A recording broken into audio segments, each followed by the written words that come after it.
Here's how they see us all. I broke this image down with Jay Parker on an episode of my podcast. Here's the poets, as they refer to themselves. It's a division of Bohemian Grove, one of the encampments, as they refer to them. And I'm referring to this painting in the background, which I'm going to blow up and enhance. Okay? Here's some Bohemian Grove Dark Occult members. They painted this painting while they were at the Grove.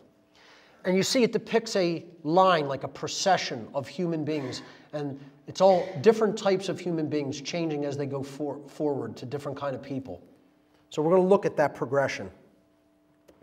So let's blow this up and look at the rear portion of the procession here, being led up here, moving this way. Well, in the back you have the hunter-gatherer types, the people actually living in balance in the natural world. They see them as barbarians, okay? Basically, only taking what they need from the earth, living off the land. You know, that's barbarism, okay? The old hunter-gatherer types of human beings. And then as you move forward, you get into husbandry and farming, etc. So that's the next level of so-called human evolution. So let's move forward. Well, then we have two classes of people. You might call this the poor or the lower class, you know, and then you have the aristocracy or the upper class, or at least the middle. You know, you're moving here toward the middle class here.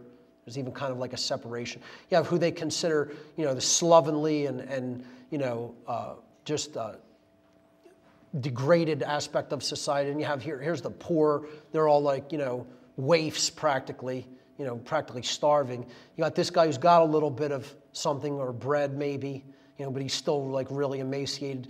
Then you have the aristocracy. You know, they're the moneyed and so-called cultured people, you know, who are doing a little bit better than everybody else.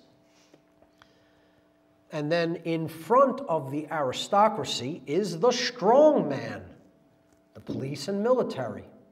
That's who he represents. He keeps the rest of the population isolated from the true ruling class. So when we go forward, okay, who's in front of him? The bankers. But they're not the ultimate ruling class. They're the ones still doing the bidding of the ultimate ruling class, which is the guy in the black top hat, the dark occultist. Okay? Now, he's being heralded by this herald, who is the media, constantly in front and announcing the arrival and controlling the public perception. And he has a slave who looks like, you know, a black person from that day perhaps, or it almost looks like some kind of a mongrel type being, but it's obviously a very racist statement too, because they clearly try to depict it as an African-American man. This is how they see the people, folks. This is how they see you. This is how they see me. This is how they see their dogs, and even the high-level financial magicians who are ultimately doing their bidding. Okay? But he's not out in front. He's out in front.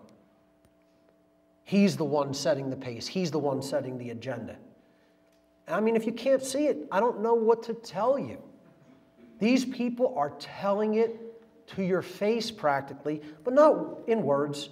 They do it in pictures. They do it in symbols. Behind closed doors, they do it in words, out in the open, very frankly.